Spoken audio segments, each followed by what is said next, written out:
वाह! बादशाह अकबर और बीरबल की कहानी को 10,000 शब्दों में प्रस्तुत करना एक अद्भुत चुनौती है। यह हमें कहानी के पात्रों, माहौल और घटनाओं को गहराई से चित्रित करने का अवसर देता है। प्रस्तुत है यह विस्तृत कहानी बादशाह की शर्त। बादशाह की शर्त। अध्याय एक अनूठी सभा और एक असंभव शर्त। आगरा का किला अपनी पूरी शानो शौकत के साथ यमुना के किनारे खड़ा था। सूरज की पहली किरणें उसके लाल पत्थर पर पड़ती तो लगता मानो पत्थर भी सोने की तरह दमक उठे हों। किले के भीतर दीवान-ए-आम में रोज की तरह सभा जुड़ी थी। बादशाह जलालुद्दीन मोहम्मद अकबर अपने भव्य सिंहासन तख्त-ए-ताउस पर विराजमान थे। उनकी आंखों में एक शासक की कठोरता और एक जिज्ञासु व्यक्ति की चमक दोनों एक साथ मौजूद थीं। उनके नवरत्न अपने अपने निर्धारित स्थानों पर बैठे थे और दरबार खचाखच भरा हुआ था। उस दिन दरबार का माहौल कुछ अलग था। हवा में एक अजीब सी शांति थी जो किसी आने वाले तूफान का संकेत दे रही थी। बादशाह अकबर कुछ दिनों से अत्यंत प्रसन्न और संतुष्ट महसूस कर रहे थे। उनके साम्राज्य में चारों ओर अमन चैन था, खजाना भरा हुआ था और प्रजा सुखी थी। इस संतुष्टि ने उनके भीतर एक सूक्ष्म अहंकार को जन्म दे दिया था। उन्होंने सभा पर एक नजर डाली और एक गहरी सांस लेकर बोले, हमारे नवरत्नों, हमारे वजीरों और हमारे अमीरों, आज हमारा दिल यह सोचकर गर्व से भर जाता है कि मुगलिया सल्तनत न सिर्फ अपनी ताकत और दौलत के लिए जानी जाती है बल्कि अपनी अक्लमंदी के लिए भी जानी जाती है। हमारी प्रजा, हमारे लोग दुनिया में सबसे समझदार और होशियार हैं। यहाँ मूर्खता के लिए कोई जगह नहीं है। यह सुनते ही दरबार में बैठे चाटुकार अमीरों और दरबारियों ने वाह वाह, जहां पनाह और बेशक बेशक की झड़ी लगा दी। हर कोई बादशाह को प्रसन्न करने की होड़ में था। एक अमीर जिसका नाम इनायत खान था और जो बीरबल से मन ही मन ईर्ष्या रखता था, आगे बढ़कर बोला, आलीजाह, आपने 100% सच फरमाया। आपके शासन के नूर से पूरा हिंदुस्तान रोशन है। यहाँ मूर्खता का अंधेरा भला कैसे टिक सकता है? यह सब आपके कुशल नेतृत्व का ही परिणाम है। बादशाह अकबर इनायत खान की चिकनी चुपड़ी बातों से और भी प्रसन्न हो गए। उनकी नजर बीरबल पर पड़ी, जो हमेशा की तरह शांत और हल्के से मुस्कुराते हुए बैठे थे। उनकी चुप्पी अकबर को खटक गई। बीरबल, बादशाह ने आवाज दी, तुम खामोश क्यों हो? क्या तुम हमारी बात से सहमत नहीं हो? क्या तुम्हें हमारी सल्तनत में कोई कमी नजर आती है? पूरे दरबार की निगाहें अब बीरबल पर टिक गईं। बीरबल अपनी जगह से उठे, अदब से झुके और बोले, जहां पनाह, आपकी सल्तनत की महानता पर किसे शक हो सकता है? इसमें कोई संदेह नहीं कि यहाँ एक से बढ़कर एक ज्ञानी और गुणी लोग बसते हैं। लेकिन अकबर ने अपनी एक भौं ऊपर उठाते हुए पूछा, यह लेकिन शब्द हमें पसंद नहीं, बीरबल। साफ साफ कहो, तुम क्या कहना चाहते हो? बीरबल ने अपनी शांत और सधी हुई आवाज में कहा, आलीजाह, दुनिया का यही दस्तूर है कि जहां रोशनी होती है वहां साया भी होता है। जहां अच्छाई है वहां बुराई भी मौजूद है। और जहां अक्लमंदी है वहां मूर्खता भी अपनी जगह बना ही लेती है। मेरा मानना है कि हमारी सल्तनत में जितने ज्ञानी हैं, उतने ही बड़े मूर्ख भी मौजूद होंगे। फर्क सिर्फ इतना है कि ज्ञानी अपनी ज्ञान की वजह से पहचाने जाते हैं और मूर्ख अपनी मूर्खता की वजह से छिपे रह जाते हैं। बीरबल की यह बात सुनते ही दरबार में सन्नाटा छा गया। यह बादशाह की बात को सीधे सीधे चुनौती देने जैसा था। इनायत खान और बीरबल के अन्य प्रतिद्वंद्वियों के चेहरों पर एक कुटिल मुस्कान तैर गई। उन्हें लगा कि आज बीरबल बुरी तरह फंसेगा। अकबर का चेहरा तमतमा गया। उन्हें अपनी प्रशंसा के बीच यह कड़वा सच सुनना गवारा न हुआ। उनका अहंकार आहत हो गया था। उन्होंने कहा, अच्छा, तो तुम्हारे कहने का मतलब है कि हमारे राज में मूर्खों की भी कोई कमी नहीं है। तुम यह साबित कर सकते हो? बीरबल ने सिर झुकाकर कहा, हुजूर, यह तो एक तथ्य है। इसे साबित करने की आवश्यकता नहीं, सिर्फ देखने वाली नजर चाहिए। तो फिर ठीक है। बीरबल अकबर का स्वर अब चुनौती भरा और कठोर हो गया था। हम तुम्हें एक काम सौंपते हैं, एक शर्त लगाते हैं। तुम जाओ और हमारी सल्तनत के 4 सबसे बड़े मूर्खों को ढूंढकर हमारे सामने पेश करो। हम तुम्हें इसके लिए 1 महीने का पूरा समय देते हैं। शर्त की बात सुनकर दरबारियों में कानाफूसी शुरू हो गई। यह कैसी शर्त थी? अकबर ने अपनी बात आगे बढ़ाई। अगर तुम इस काम में सफल हो गए तो हम तुम्हें 10,000 स्वर्ण मुद्राओं का इनाम देंगे। लेकिन अगर तुम 1 महीने के भीतर 4 सबसे बड़े मूर्खों को हमारे सामने पेश करने में नाकाम रहे तो तुम्हें अपना मंत्री पद त्यागना होगा और हमेशा के लिए आगरा छोड़कर जाना होगा। बोलो, क्या तुम्हें हमारी यह शर्त मंजूर है? यह सुनकर पूरा दरबार स्तब्ध रह गया। यह कोई मामूली शर्त नहीं थी, यह बीरबल के सम्मान, पद और भविष्य का सवाल था। 10,000 स्वर्ण मुद्राएं एक बहुत बड़ी रकम थी, लेकिन मंत्री पद खोने का खतरा उससे भी कहीं ज्यादा बड़ा था। बीरबल के शुभचिंतकों के चेहरे पर चिंता की लकीरें उभर आईं, जबकि उनके दुश्मन मन ही मन जश्न मनाने लगे। उन्हें यकीन था कि ऐसा असंभव काम कोई नहीं कर सकता। सबसे बड़े मूर्ख को भला कौन और कैसे परिभाषित करेगा? सबकी नजरें बीरबल पर थीं। बीरबल ने एक क्षण के लिए अपनी आंखें बंद की, जैसे कुछ सोच रहे हों। फिर उन्होंने आंखें खोलीं और उनके चेहरे पर चिंता की बजाय एक आत्मविश्वास भरी मुस्कान थी। उन्होंने बादशाह के सामने झुककर कहा, जहांपनाह, आपकी शर्त मुझे मंजूर है। यह सुनते ही अकबर के चेहरे पर विजय का भाव आ गया। उन्हें लगा कि उन्होंने बीरबल को उसकी चतुराई के जाल में ही फंसा लिया है। उन्होंने घोषणा की, ठीक है, तो आज से तुम्हारा समय शुरू होता है। दरबार बर्खास्त किया जाता है। बीरबल चुपचाप दरबार से बाहर निकल गए। उनके दिमाग में अब सिर्फ एक ही बात घूम रही थी, सल्तनत के 4 सबसे बड़े मूर्खों की तलाश। यह तलाश सिर्फ एक शर्त जीतने के लिए नहीं थी, बल्कि यह बादशाह को एक गहरा सबक सिखाने का माध्यम भी बनने वाली थी। अध्याय 2, मूर्खों की तलाश और पहला मूर्ख। बीरबल अपने घर पहुंचे तो उनकी पत्नी चिंतित थीं। उन्होंने सारी बात बताई। पत्नी ने कहा, यह तो बादशाह ने आपके साथ अन्याय किया है। सबसे बड़ा मूर्ख कौन है, यह तय करना तो लगभग असंभव है। आप इस जाल में फंस गए। बीरबल मुस्कुराए, चिंता मत करो। बादशाह ने सवाल पूछा है तो जवाब भी इसी दुनिया में मिलेगा। कभी कभी मूर्खता इतनी स्पष्ट होती है कि उसे ढूंढने के लिए मशाल की जरूरत नहीं पड़ती। अगले ही दिन बीरबल ने अपना मंत्री पद का कीमती लिबास उतारा और एक साधारण सौदागर का भेष बनाया।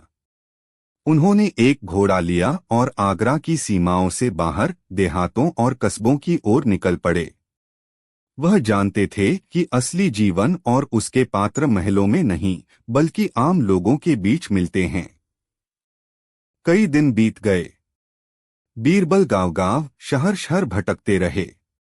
वह सराय में रुकते, राहगीरों से बातें करते, बाजारों में घूमते और लोगों के व्यवहार को बड़ी बारीकी से देखते। उन्होंने कई अजीब लोग देखे, कई नासमझ लोग भी देखे, लेकिन कोई ऐसा नहीं मिला जिसे वह सबसे बड़ा मूर्ख कह सकें। समय तेजी से बीत रहा था और बीरबल पर दबाव बढ़ता जा रहा था। एक दोपहर, जब सूरज आग उगल रहा था, बीरबल एक धूल भरी सड़क से गुजर रहे थे। उन्होंने देखा कि एक आदमी एक शानदार अरबी घोड़े पर सवार होकर उनकी ओर आ रहा है। लेकिन दृश्य में कुछ बहुत अजीब था। उस आदमी ने अपने सिर पर घास का एक भारी गट्ठर उठा रखा था, जिससे वह पसीने में लथपथ था, जबकि घोड़ा उसके नीचे आराम से चल रहा था। बीरबल को अपनी आंखों पर यकीन नहीं हुआ। उन्होंने अपना घोड़ा रोका और उस आदमी के पास जाकर पूछा, माफ करना भाई, एक बात पूछनी थी। उस आदमी ने पसीने से तरबतर चेहरा ऊपर उठाया और बोला, हाँ पूछो। बीरबल ने इशारा करते हुए कहा, आपके पास इतना अच्छा और ताकतवर घोड़ा है, फिर आपने यह भारी गट्ठर अपने सिर पर क्यों उठा रखा है? आप इसे घोड़े पर क्यों नहीं रख देते? यह सुनकर वह आदमी मुस्कुराया, जैसे बीरबल ने कोई नादानी भरा सवाल पूछ लिया हो। वह बोला, जनाब, आप इस घोड़े की कीमत नहीं जानते। यह मेरा सबसे वफादार साथी है। आज सुबह से यह मुझे अपनी पीठ पर ढो रहा है, बेचारा थक गया होगा। मैं पहले से ही इस पर बोझ बना हुआ हूँ, अब इस गट्ठर का बोझ भी इसी पर डाल दूं। यह तो सरासर जुल्म होगा। अपना बोझ तो मैं खुद उठा ही सकता हूँ। यह तर्क सुनकर बीरबल का मुंह खुला का खुला रह गया। उन्होंने आज तक ऐसी मूर्खता नहीं देखी थी। एक व्यक्ति जिसके पास एक साधन उपलब्ध है, वह उसका सही इस्तेमाल करने की बजाय खुद कष्ट उठा रहा है, और उसके पीछे का तर्क भी मूर्खतापूर्ण है। बीरबल ने मन ही मन कहा, मिल गया, सल्तनत का पहला सबसे बड़ा मूर्ख। उन्होंने उस आदमी से उसका नाम और पता पूछा। आदमी ने अपना नाम दीनू बताया और पास के ही एक गांव का पता दिया। बीरबल ने उसे धन्यवाद दिया और आगे बढ़ गए। उन्हें अपनी खोज का पहला सुराग मिल चुका था। अध्याय 3, रोशनी में खोज और दूसरा मूर्ख। अपनी यात्रा जारी रखते हुए बीरबल एक घनी आबादी वाले कस्बे में पहुंचे। शाम का समय था और बाजार में खूब चहल पहल थी। लोग अपनी अपनी दुकानें बंद कर रहे थे और मशालची सड़कों पर लगे चिरागों को जला रहे थे। तभी बीरबल की नजर एक जगह पर पड़ी जहां काफी भीड़ जमा थी। उन्होंने देखा कि एक अमीर दिखने वाला व्यक्ति जमीन पर कुछ बड़ी शिद्दत से ढूंढ रहा था। उसके चेहरे पर घबराहट साफ दिख रही थी। वह सड़क पर लगे एक बड़े चिराग के ठीक नीचे रोशनी में जमीन को टटोल रहा था। कुछ लोग भी उसकी मदद करने की कोशिश कर रहे थे। बीरबल भीड़ को चीरते हुए उस व्यक्ति के पास पहुंचे और पूछा, क्या हुआ जनाब? आप इतने परेशान क्यों हैं? क्या आपकी कोई चीज खो गई है? उस व्यक्ति ने बिना नजर उठाए जवाब दिया, हाँ, मेरी हीरे की अंगूठी कहीं गिर गई है। बड़ी कीमती थी। मेरे ससुर ने मुझे तोहफे में दी थी। बीरबल भी उसके साथ मिलकर अंगूठी ढूंढने में लग गए।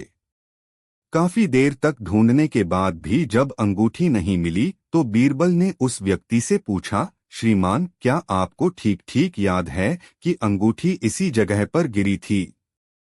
उस व्यक्ति ने अचानक खोजना बंद कर दिया, सीधा खड़ा हुआ और बीरबल की तरफ देखकर बोला, नहीं, गिरी तो वहां उस अंधेरी गली में थी। उसने पास की एक तंग और अंधेरी गली की ओर इशारा किया। बीरबल हैरान रह गए। उन्होंने पूछा, तो फिर आप यहां रोशनी में क्यों ढूंढ रहे हैं? आपको तो वहां गली में ढूंढना चाहिए। उस व्यक्ति ने बड़े ही भोलेपन से जवाब दिया, अरे भाई, तुम भी कैसी बातें करते हो? उस गली में तो घोर अंधेरा है, वहां कुछ कैसे दिखेगा? यहाँ चिराग की इतनी अच्छी रोशनी है, इसलिए मैं यहाँ ढूंढ रहा हूँ। शायद यहीं मिल जाए। यह जवाब सुनते ही भीड़ में खड़े कुछ लोग हंस पड़े और कुछ ने अपना माथा पीट लिया। बीरबल को अपना दूसरा मूर्ख मिल चुका था। यह व्यक्ति अपनी समस्या का समाधान वहां खोज रहा था जहां सुविधा थी, न कि वहां जहां समाधान वास्तव में मौजूद था। यह भी मूर्खता का एक उत्कृष्ट उदाहरण था। बीरबल ने उस व्यक्ति का नाम पता भी अपनी डायरी में नोट कर लिया और अपनी खोज के अगले पड़ाव के लिए निकल पड़े। 2 मूर्ख मिल चुके थे, लेकिन अभी भी 2 और की तलाश बाकी थी और समय हाथ से फिसलता जा रहा था। अध्याय 4 अपनी ही डाल काटता तीसरा मूर्ख। महीने का तीसरा हफ्ता शुरू हो चुका था। बीरबल अब सल्तनत के पूर्वी हिस्से के एक शांत और हरे भरे ग्रामीण इलाके में पहुंच चुके थे। वह प्रकृति की सुंदरता का आनंद ले रहे थे, लेकिन उनका दिमाग अपनी खोज में ही लगा हुआ था। एक दिन एक नदी के किनारे चलते हुए उन्होंने एक अजीब आवाज सुनी, कर कर कर कर। यह लकड़ी काटने की आवाज थी। उन्होंने देखा कि नदी के किनारे एक बहुत बड़ा और पुराना बरगद का पेड़ था। उस पेड़ की एक मोटी डाल नदी के ऊपर तक फैली हुई थी और उस डाल पर बैठा एक आदमी बड़ी मेहनत से कुल्हाड़ी चला रहा था। लेकिन जो दृश्य बीरबल ने देखा, उसे देखकर उनकी सांसें अटक गईं। वह आदमी डाल के उस हिस्से पर बैठा था जो कटने के बाद नीचे नदी में गिरने वाला था। वह जिस जगह से डाल को काट रहा था, वह तने और उसके बैठने की जगह के बीच में थी। बीरबल यह देखकर सिहर उठे। उन्होंने तुरंत चिल्लाकर उस आदमी को सचेत किया, अरे भाई, यह क्या कर रहे हो? खुदा के लिए रुक जाओ। तुम जिस डाल पर बैठे हो उसी को काट रहे हो। जैसे ही यह कटेगी तुम सीधे नदी में गिरोगे। उस आदमी ने नीचे बीरबल की तरफ देखा और गुस्से से बोला, अजनबी, अपना काम करो और मुझे मेरा काम करने दो। मुझे तुमसे ज्यादा अक्ल है कि मैं क्या कर रहा हूं। जाओ यहां से। बीरबल ने उसे समझाने की बहुत कोशिश की। भाई, मेरी बात मानो। तुम्हारी जान खतरे में है। थोड़ा आगे तने की तरफ बैठकर काटो। लेकिन वह आदमी टस से मस नहीं हुआ। वह बड़बड़ाया, आजकल हर कोई मुफ्त की सलाह देने चला आता है, और फिर से अपनी धुन में लकड़ी काटने लगा। बीरबल समझ गए कि इसे समझाना भैंस के आगे बीन बजाने जैसा है। वह लाचार होकर वहीं खड़े होकर देखने लगे। कुछ ही मिनटों में कड़ाक की एक जोरदार आवाज आई। डाल टूट गई और जैसा कि बीरबल ने कहा था, वह आदमी चीखता हुआ डाल समेत धड़ाम से नीचे नदी में जा गिरा। नदी बहुत गहरी नहीं थी, इसलिए वह डूबने से तो बच गया, लेकिन उसे काफी चोटें आईं। वह दर्द से कराहता हुआ किसी तरह किनारे पर आया। बीरबल उसकी मदद के लिए दौड़े। जैसे ही उस आदमी ने बीरबल को देखा, वह हैरान रह गया। उसने भीगे हुए और दर्द से कराहते हुए कहा, तुम तो कोई भविष्यवक्ता लगते हो। तुम्हें कैसे पता चला कि मैं गिरने वाला हूं?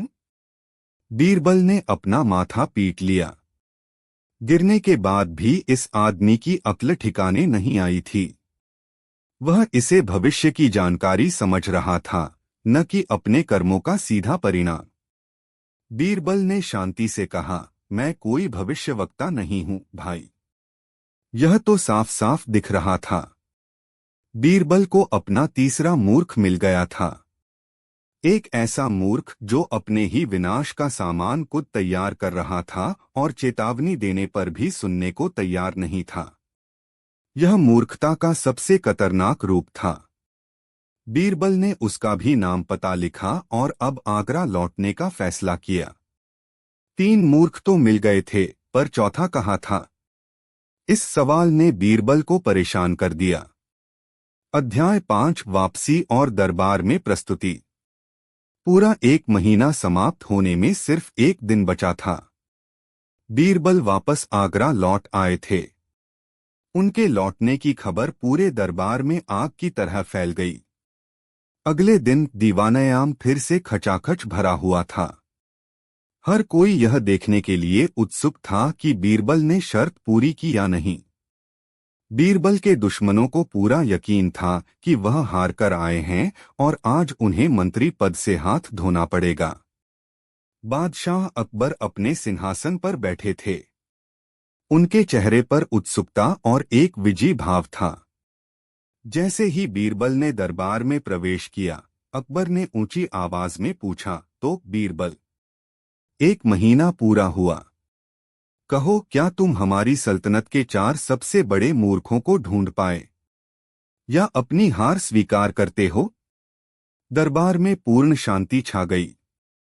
सबकी सांसें रुकी हुई थीं। बीरबल ने अदब से झुककर कहा, आलीजा, आपकी दी हुई मोहलत के लिए शुक्रिया।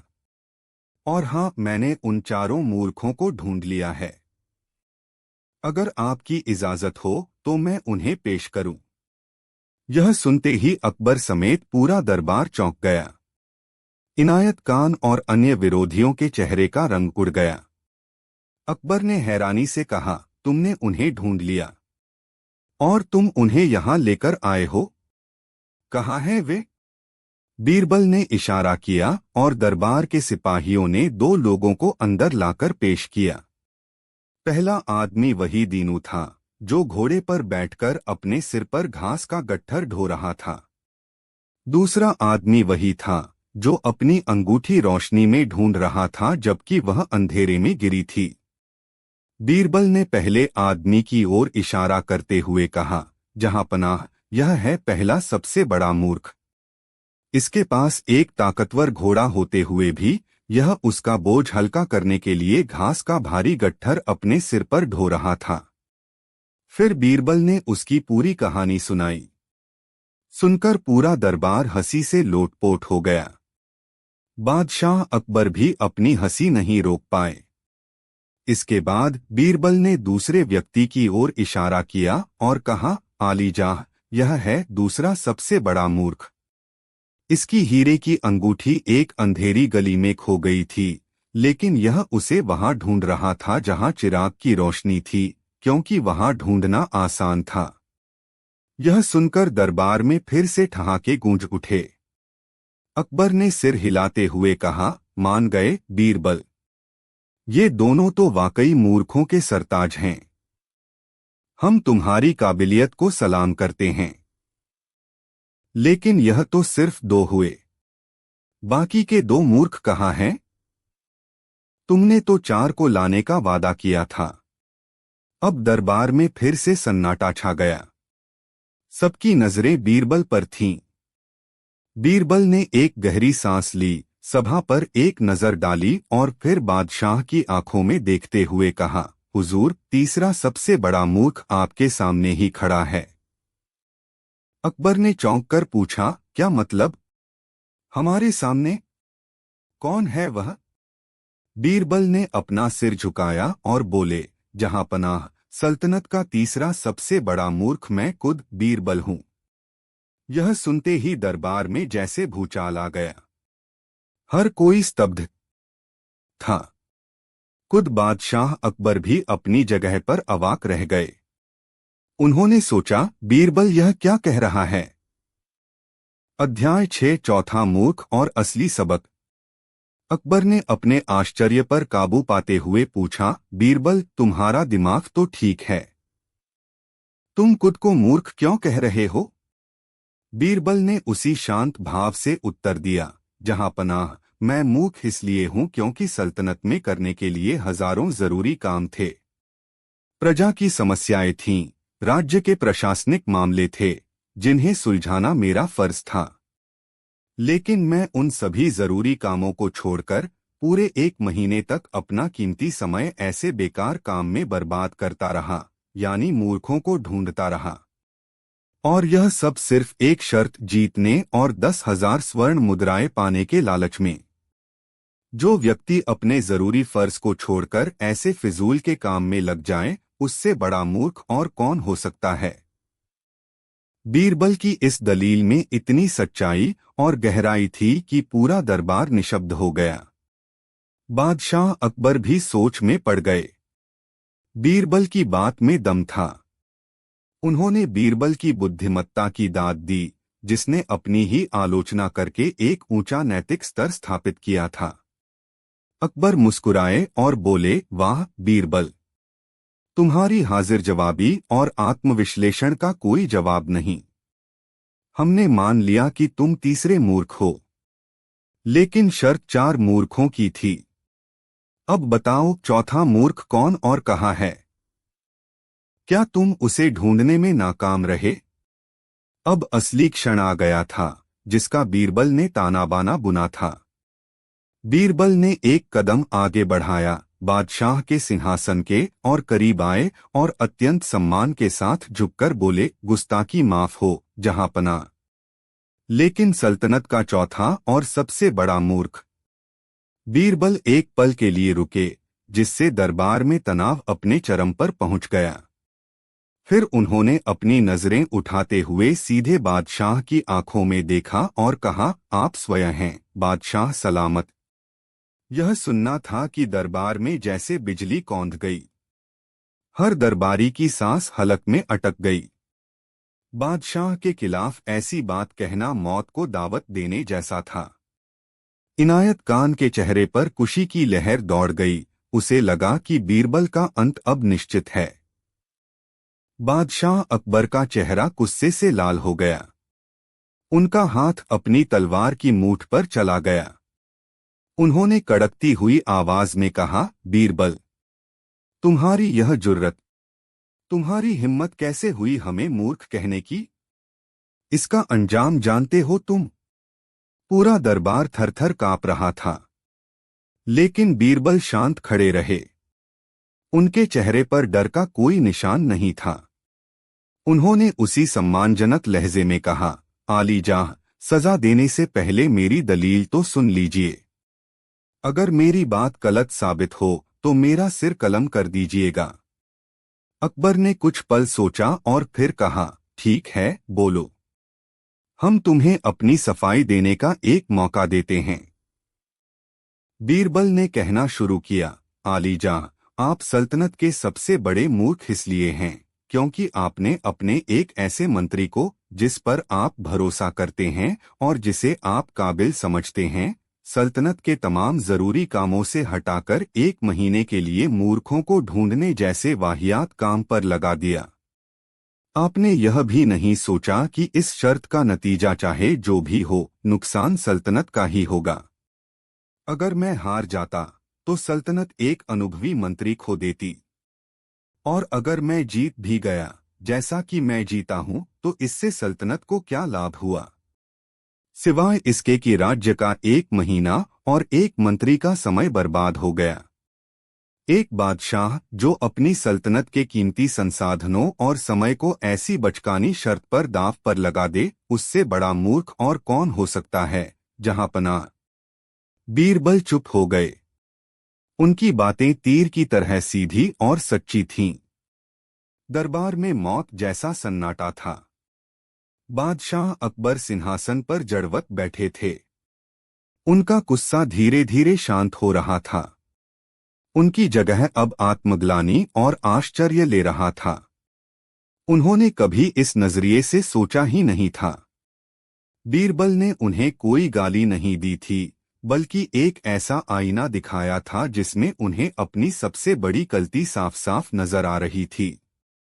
कुछ क्षणों की खामोशी के बाद बादशाह अकबर के चेहरे पर एक हल्की सी मुस्कान आई और फिर वह जोर से हंस पड़े। उनकी हंसी पूरे दीवाने-आम में गूंज गई। दरबारी हैरान थे कि बादशाह गुस्सा होने की बजाय हंस क्यों रहे हैं। अकबर अपनी जगह से उठे, सिंहासन से नीचे आए और सीधा बीरबल के पास पहुंचे। उन्होंने बीरबल को गले लगा लिया। शाबाश बीरबल, शाबाश, अकबर ने कहा।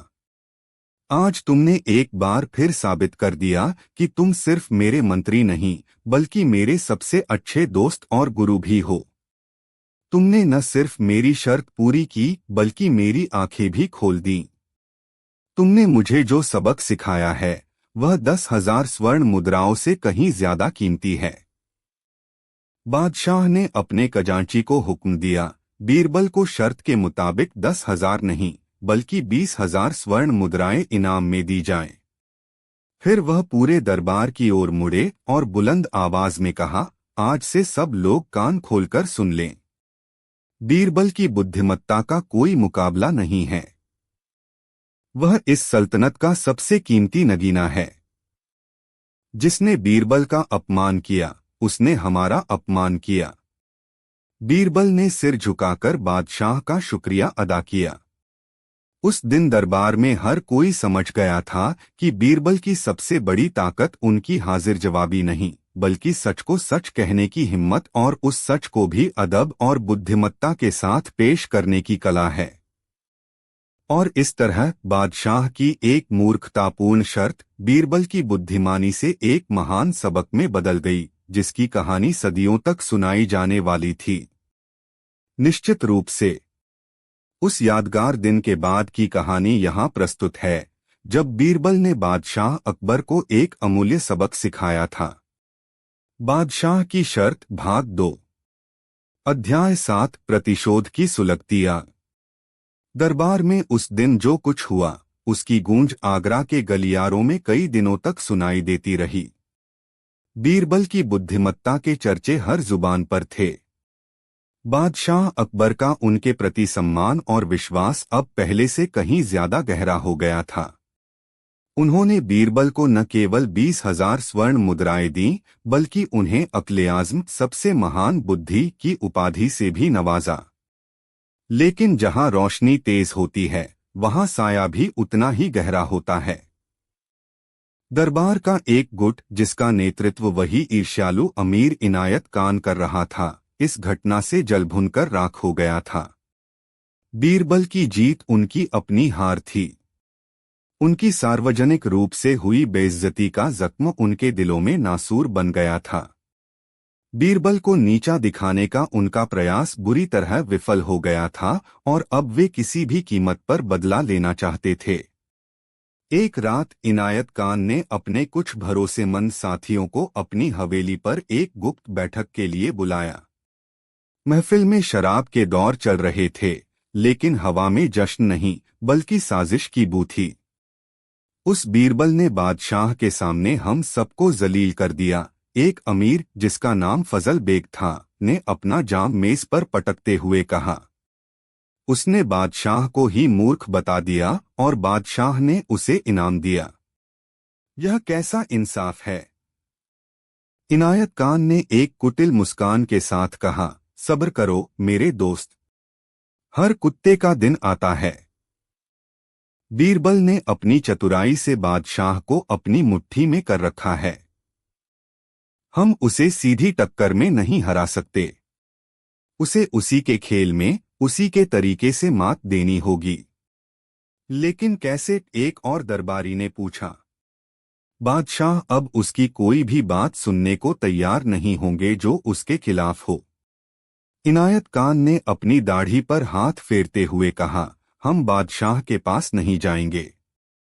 हम बादशाह की प्रजा को बादशाह के पास भेजेंगे। हम बीरबल की ताकत को ही उसकी सबसे बड़ी कमजोरी बनाएंगे। सब उसकी ओर सवालिया नजरों से देखने लगे।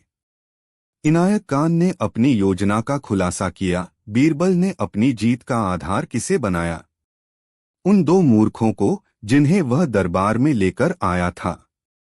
दीनू, जो घोड़े पर घास ढो रहा था, और दूसरा वह, जो अंधेरे की अंगूठी रोशनी में खोज रहा था। वे दोनों अब भी इसी शहर में कहीं होंगे, अपनी मूर्खता पर शर्मिंदा और लोगों की हंसी का पात्र बने हुए। हम उन्हें ढूंढेंगे। हम उन्हें पैसा देंगे, सम्मान का लालच देंगे और उन्हें बीरबल के खिलाफ ही एक हथियार की तरह इस्तेमाल करेंगे। यह सुनकर महफिल में एक खामोश उत्साह की लहर दौड़ गई।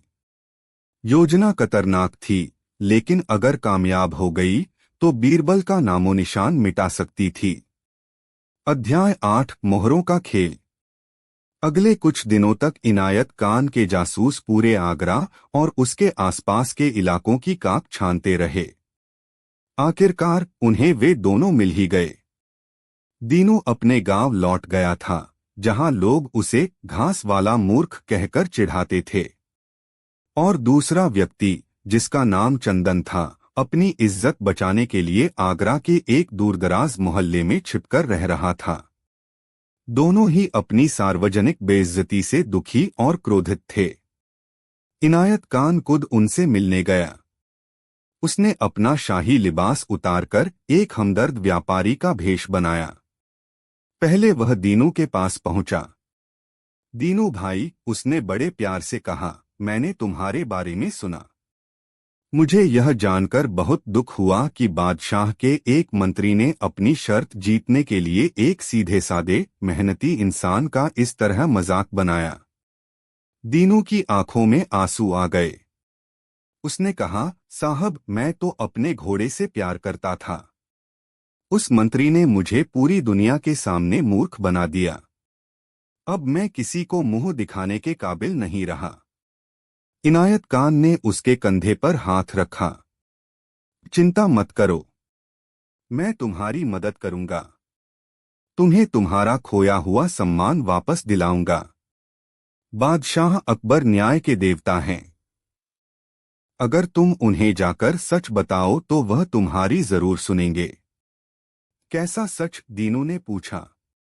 इनायत खान ने फुसफुसाते हुए कहा, तुम बादशाह से जाकर कहना कि बीरबल ने तुम्हें पैसे का लालच देकर ऐसा करने को कहा था।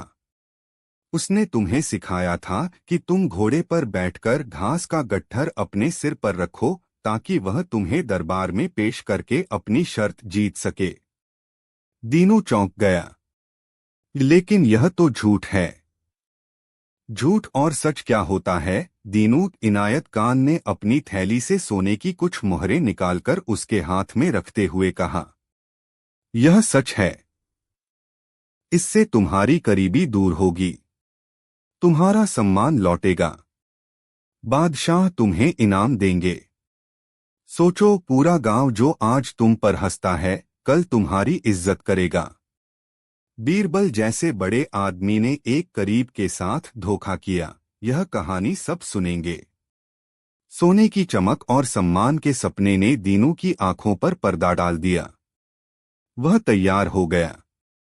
इसके बाद इनायत खान चंदन के पास पहुंचा और उसे भी इसी तरह की कहानी और सोने की मोहरों का लालच देकर अपनी साजिश में शामिल कर लिया। उसने दोनों को अच्छी तरह से रटा दिया कि उन्हें दरबार में जाकर क्या कहना है और कैसे रोध होकर लाचार बनकर बादशाह की सहानुभूति जीतनी है। उसकी योजना तैयार थी। उसके मोहरे यानी दीनू और चंदन अब बीरबल को शह और मात देने के लिए तैयार थे। अध्याय 9, इंसाफ के दरबार में एक नया मुकदमा। एक हफ्ते बाद दीवान-ए-आम में फिर से सभा लगी थी। माहौल शांत था और रोजमर्रा के कामकाज चल रहे थे। बीरबल बादशाह अकबर के बगल में बैठे किसी प्रशासनिक मसले पर चर्चा कर रहे थे। तभी दो लोग फरियाद करते हुए दरबार में हुए। वे जोर जोर से रो रहे थे और इंसाफ जहांपना, इंसाफ चिल्ला रहे थे। बादशाह अकबर ने उन्हें देखा। वे दीनू और चंदन थे। क्या हुआ? तुम लोग यहाँ क्यों आए हो? अकबर ने पूछा। बीरबल भी उन्हें देखकर हैरान थे। इनायत खान, जो पहले से ही तैयार था, आगे बढ़ा और बोला, आलीजाह, ये दो बेचारे करीब हैं जिनके साथ आपके मंत्री अक्ल-ए-आज़म बीरबल ने बहुत बड़ा धोखा किया है। ये आपसे न्याय की भीख मांगने आए हैं। पूरा दरबार सन्न रह गया। बीरबल पर धोखे का इल्जाम। अकबर ने गंभीरता से कहा, साफ साफ कहो, क्या बात है? दीनू आगे आया, जमीन पर गिर गया और रोते हुए बोला, जहांपनाह, मैं मूर्ख नहीं हूं। मुझ करीब को मंत्री बीरबल ने 100 स्वर्ण मुद्राओं का लालच देकर यह कहने पर मजबूर किया था कि मैं घोड़े पर बैठकर अपने सिर पर घास का गट्ठर रखूं। उन्होंने कहा था कि यह बादशाह के साथ एक छोटा सा मजाक है और इससे मुझे इनाम मिलेगा। लेकिन उन्होंने मुझे पूरी दुनिया के सामने मूर्ख बनाकर अपना उल्लू सीधा किया और सारा इनाम खुद रख लिया। इसके बाद चंदन ने भी यही कहानी दोहराई। हुजूर, मेरे साथ भी यही हुआ। बीरबल ने मुझे यह नाटक करने के लिए कहा था कि मैं अपनी अंधेरी गली में गिरी अंगूठी को रोशनी में ढूंढूं। यह सब उनकी एक सोची समझी साजिश थी ताकि वह आपकी शर्त जीत सकें। दोनों की बातें सुनकर दरबार में कानाफूसी का तूफान उठ खड़ा हुआ। यह एक बहुत गंभीर आरोप था। यह बीरबल की ईमानदारी और चरित्र पर सीधा हमला था। अगर यह सच था तो बीरबल एक धोखेबाज थे। बादशाह अकबर का चेहरा कठोर हो गया। उन्होंने बीरबल की ओर देखा, जिनकी आंखों में हैरानी थी लेकिन घबराहट नहीं। अकबर एक मुश्किल स्थिति में फंस गए थे। एक तरफ उनका सबसे भरोसेमंद मंत्री था और दूसरी तरफ दो करीब दिखने वाले फरियादी जिनकी आंखों में आंसू थे। एक न्यायप्रिय शासक होने के नाते वह इस आरोप को नजरअंदाज नहीं कर सकते थे। बीरबल अकबर की आवाज में एक अनचाही सख्ती थी। इन आरोपों के बारे में तुम्हारा क्या कहना है? क्या इन लोगों की बातों में कोई सच्चाई है? इनायत खान और उसके साथियों के चेहरों पर जीत की मुस्कान तैर रही थी। उन्हें लगा आखिरकार उन्होंने बीरबल को ऐसे चक्रव्यूह में फंसा ही दिया जहां से निकलना नामुमकिन था। अध्याय 10 बुद्धि की सच्ची परीक्षा। पूरे दरबार की निगाहें अब बीरबल पर थीं। यह क्षण उनकी बुद्धिमत्ता से कहीं ज्यादा उनके चरित्र की परीक्षा का था।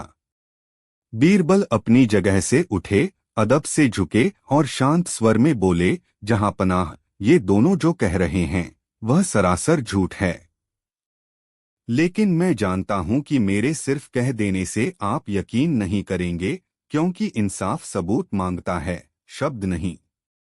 उन्होंने आगे कहा, गुस्ताखी माफ हो, पर ये लोग भोले भाले हैं। मुझे यकीन है कि इन्हें किसी ने मेरे खिलाफ भड़काया है। अगर आप इजाजत दें तो मैं सिर्फ 2 सवाल पूछकर दूध का दूध और पानी का पानी कर सकता हूं।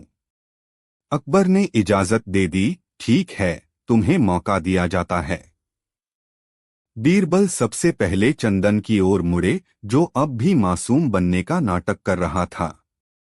चंदन, बीरबल ने स्नेह से पूछा, इनायत खान साहब कहते हैं कि तुम बड़े अक्लमंद हो और मैं भी अब यह मानने लगा हूं। जरा मुझे एक बात बताओ।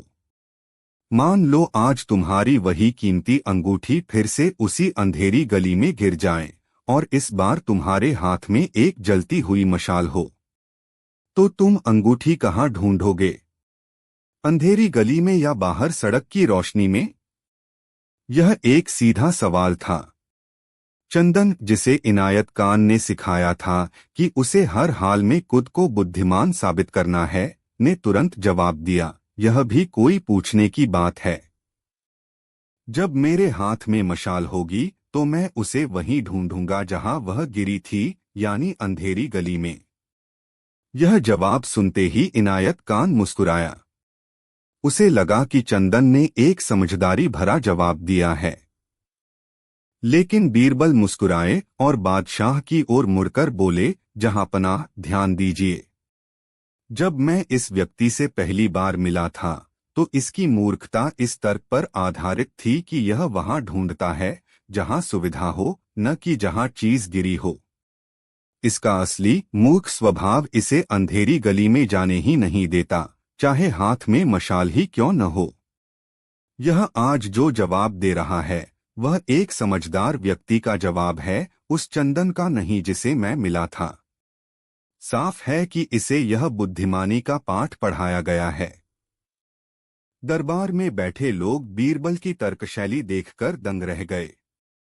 अब बीरबल दीनू की ओर मुड़े। दीनू, तुम भी बहुत समझदार निकले। अब तुम बताओ, अगर तुम्हें एक भारी बोरी अनाज की और एक हल्का गट्ठर घास का, दोनों को अपने घोड़े पर लाद कर ले जाना हो, तो तुम क्या करोगे ताकि तुम्हारे प्यारे घोड़े को कम से कम तकलीफ हो?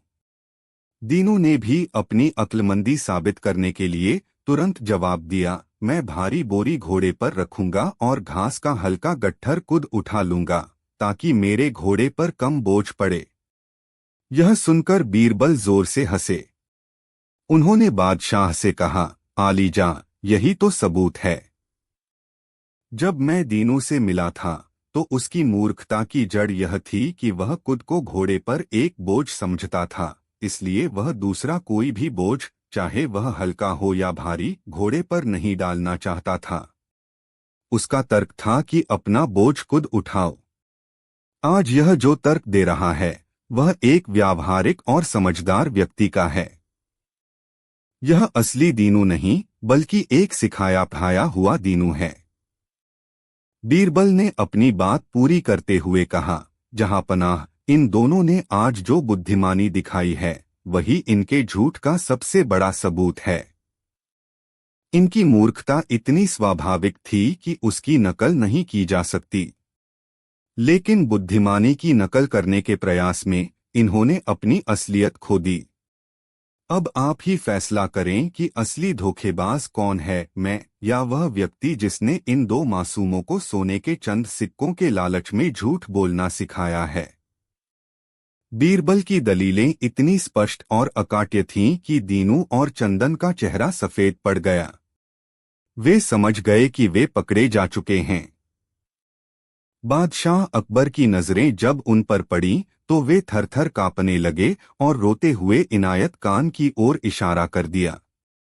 अध्याय 11 न्याय और क्षमा का संगम। सच्चाई सामने आ चुकी थी। बादशाह अकबर का चेहरा गुस्से से तमतमा उठा। उनकी नजरों में बीरबल के लिए सम्मान और इनायत खान के लिए घृणा साफ झलक रही थी। सिपाहियों, बादशाह गरज उठे, इस गद्दार इनायत खान को फौरन गिरफ्तार कर लो। इसने न सिर्फ मेरे मंत्री को बदनाम करने की कोशिश की बल्कि मेरे इंसाफ के दरबार का भी मजाक बनाया है। सिपाहियों ने इनायत खान को पकड़ लिया। वह गिड़गिड़ाने लगा, लेकिन अब उसकी सुनने वाला कोई नहीं था। बादशाह ने दीनू और चंदन की ओर देखा, और तुम दोनों चंद सिक्कों के लिए तुमने अपनी ईमानदारी बेच दी। तुम भी सजा के हकदार हो। तभी बीरबल आगे आए और बोले, जहांपनाह, इन्हें क्षमा कर दीजिए। ये अपराधी नहीं, पीड़ित हैं। ये भोले लोग हैं जिनकी सादगी का एक शातिर इंसान ने फायदा उठाया। इनकी सबसे बड़ी सजा यही है कि इन्हें अपनी गलती का एहसास हो गया है। इन्हें कुछ धन देकर इनके गांव वापस भेज दिया जाए ताकि ये